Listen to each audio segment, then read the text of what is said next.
मोठे होते, तुम्ही देखील आलेले होते, काय चर्चा झाली? मी या ठिकाणी मला सुहास अण्णांना भेटण्यासाठी त्यांच्या घरी जायचं होतं, पण ते इकडे आलेले होते म्हणून मी सुहास अण्णांना भेटण्यासाठी या ठिकाणी आलो होतो. माझी काही चर्चा झाली नाही. माझ्या नेत्यांशी चर्चा झालेली आहे. माझे नेते जो निर्णय देतील तो मी घेणार आहे. तुम्हाला सकाळी पण सांगितलं बैठकीत तुमच्याशी काही बोलणं झालं? मी इथं बैठकीला आलोच नव्हतो. मी सुहास अण्णांशी 5-10 मिनिटं गप्पा मारल्या आणि त्या निघालो आता इथे. दादा हुसेंना हॅलो बाय नमस्कार केला.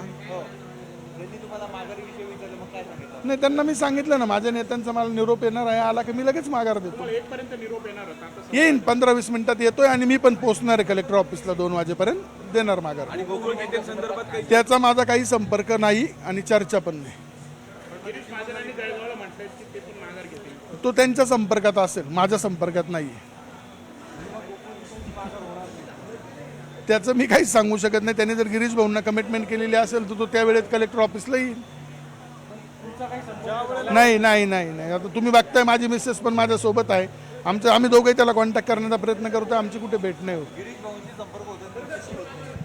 गिरीश भाऊंनी काहीतरी त्याच्याशी बोलणं झालं असेल म्हणून गिरीश भाऊ बोलले असतील ना. गिरीश भाऊ जबाबदारीने बोलले नाही.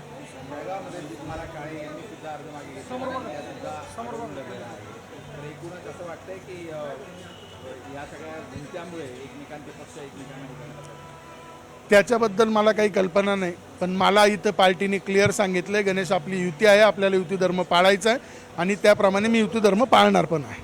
पण ज्या पद्धतीने गोकुळ भाऊंनी अर्ज भरलेला आहे ते अपक्ष उमेदवारी अर्ज त्यांनी दाखल केलेला आहे, अशा कंडिशनमध्ये नॉट रिचेबल होणं म्हणजे एक प्रकारे उमेदवारी अर्ज ठेवणं अशा स्वरूपाचे ते संकेत आहे. तुम्ही कसं बघता याच्याकडे? तुमचा पुढची भूमिका काय असेल?